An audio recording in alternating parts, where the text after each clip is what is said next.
I'm going to include a picture of when I was under 10% just so that no one's confused about the information that I shared in this video. You know, the picture will show the results from the diet structure that I used. So, yeah, enjoy your day. Happy Saturday. Gonna get in a little ride today. I'm thinking that'll go great. I don't feel 100% because I'm not fully recovered from the workout.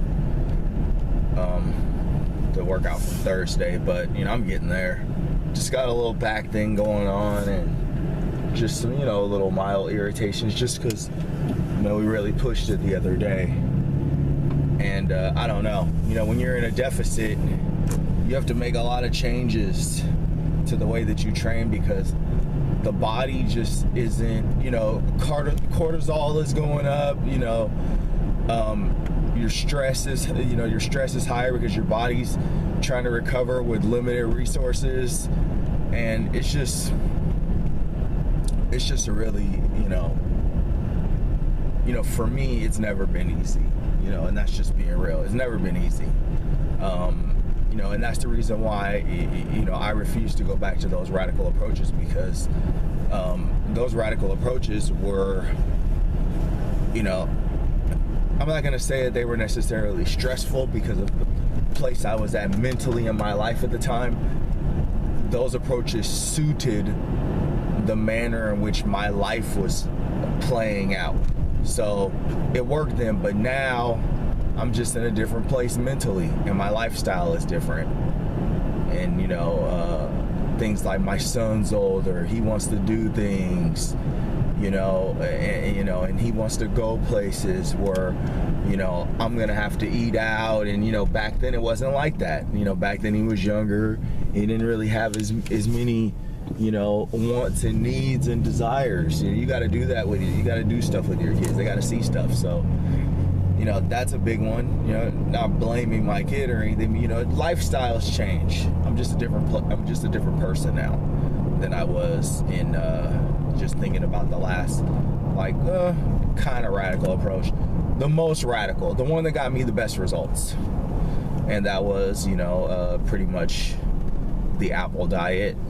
You know, what was it? 150 grams of apples, portioned out 12 portions. So whatever 12 times 150 is, so you got 10 times 150, 1500 plus another, so 1800 grams. This is portioned out physically of apples per day. Then I was eating meat back then, so I was eating ground turkey. It was getting very expensive because of the volume of ground turkey I was eating, because I didn't eat red meat from, you know, years ago, like 2004 on. So 2004, 2005, right around that neck of the woods. So yeah, that was the turkey. Ground turkey was, you know, I think I was doing, like, I would take like a package of that, and I think it was like 4 ounces or something like that. They have 4 ounce and like 8 ounce packages or something like that. But whatever the case, I would take that, and then I would do like mushrooms and onions, saute mushrooms and onions, and I would mix that together and break that off into 150 gram portions. So I have myself disciplined to eat these 150 gram portions, and then I will also do that with eggs too.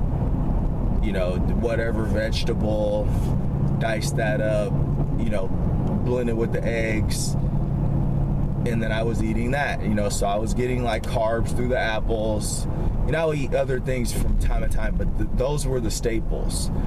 And man, I lost a lot of weight doing that. But, you know, it's just, you know, financially, it's, you know, it'll wear you down, you know, because the turkey, you know, when you need those foods, you know, all the time, you know, because, you know, you're to lean out that as much as I was trying to lean out, which was you know, freakish. I was definitely under 10%.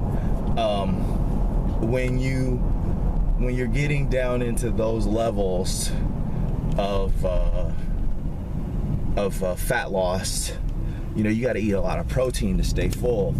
And, you know, eating turkey, you know, ground turkey, ground chicken, both ground chicken and ground turkey, you know, that, man, it gets expensive, man.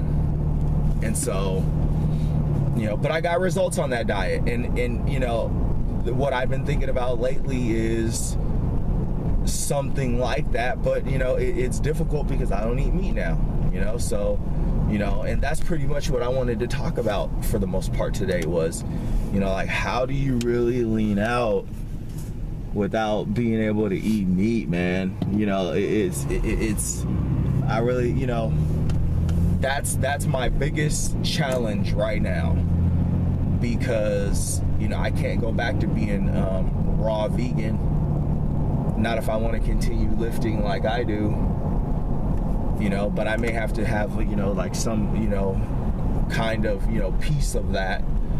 And I don't want to go like super like ridiculous low, like close to no carbs either, because I just don't want to do that anymore. I've done that, you know, and it's just not desirable. So, you know, these are the things that you're going to go through as an endomorph. So, you know, you can listen or you cannot listen. I'm just sharing, you know, my experience with you. You know, that protocol that I was using, that I was talking about earlier with the apples, the egg stir fry, and the turkey, ground turkey stir fry or ground chicken stir fry, you know, it was coupled with a fasting window of 9 a.m. to 5 p.m. So I was also not spiking my insulin in the evening. Like I said, I had it dialed in. It's just I don't like that protocol. It's like a bodybuilder protocol, you know, and I wasn't really trying to do it to be a bodybuilder. I was just trying to do it to be a better freeboarder, to be honest with you. I noticed that the other freeboarders that have the skill level that I have are much smaller than me. So I figured to, you know, as I've said before, unlock that skill level, I needed to, you know, get my weight down, which was the truth. You know, as my weight went down, my skill level on the board shot up, and my ability to move on the board and my, you know, niftiness, if you will, was increased. But, you know, I got hurt, you know, and then one thing led to another. I started overeating again, and I didn't get back up to where I am now because I had a, you know, I had a good regimen. I had a good thing going with the lower carb, less processed foods. But even that, hard to sustain if you want to be a weightlifter. And that's the difference. You know, I was weak. You know, the only thing that kept me confident is the fact that I have, you know, such a vast background in martial arts. If I didn't have the background that I have in martial arts, and I hadn't been just demolished and smashed by so many people that were good, you know, and that, you know, in going through those experiences, that increased my confidence for just like the normal person walking around on the street, you know what I mean? If they don't have training, I mean, you know, it's, you know, they should have a weapon present. But, you know, but without those skills, if I didn't have those skills, I would have felt, you know, just, you know, weak. And so I had to start lifting again, man. It's that simple. And if you want to lift, you know, it's going to be harder to, you know, to control that diet, you know, when you're lifting, because your body is recovering. Your body is working on that muscle, and it needs energy, and it's going to tell you that it's hungry, and it's either you're going to, you know, handle your business or you're not. And it's much, much harder. Back when I was doing that protocol before, and this was 2013, the protocol that I'm, you know, continuing on, you know, reflecting, it was Yeah, it was 2013. And what was I gonna say? I told you enough. I told you what I did, the portions, 150 grams. I told you the fasting window, 9 a.m. to 5 p.m. Nothing else to talk about. Maybe I'll go back to it. Maybe I won't. Maybe if I do go back to that protocol, what I will do is I will pick something that is like, you know, maybe like a quinoa dish or something, because I gotta have more carbs. You know, maybe it has to be quinoa. I don't know. I'll look into it. I'll look at what the excuse me. I'll look at what the caloric intake is for quinoa by way of, you know, like the carbohydrates, because I know there's protein in it. But you know, another thing, just to touch on the protein, I know the video is getting long, but just another thing to touch on the protein is that, you know, it's filling. Your body has to work very hard to break down protein. It's the hardest macronutrient for your body to break down. I don't know all the, you know, lingo and all. I'm not a professional. I'm just sharing what I've gone through. I'm not a scientist. I'm not a professional. I'm just a guy that has cut weight. That's all I am. I'm nothing more.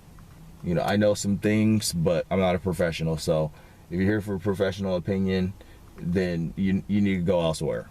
That's just, you know, sorry. But, you know, from my experience life, you know, I felt full all the time when I would eat that stuff. I would eat it every hour on the hour because I had to hit a certain caloric intake. And it's just like I was telling my partner the other day, that, you know, I was only taking in like 1,800 calories. So just to touch on one more thing, very quickly, because I gotta, man, the video is getting too long. If you, man, I forgot, whatever, you know, as I said before, enough has been dispersed. If you want to do that protocol, and you're a meat eater, I think it'll work great for you. I'm not saying that you should eat meat though. No, I don't think you should eat that crap at all. I learned so much about eating meat, and just bad decision, okay? You know, just to throw in something about that, you know, like a lot of these CEOs of these Tyson, all that stuff, they don't even eat that stuff. The CEO of, I can't remember if it's Oscar Mayer or whatever, whatever, man, just look it up. There's articles about the guy that was the Oscar Mayer CEO, and he said that he doesn't even let his kids and grandkids eat those Lunchables. So yeah, happy Saturday.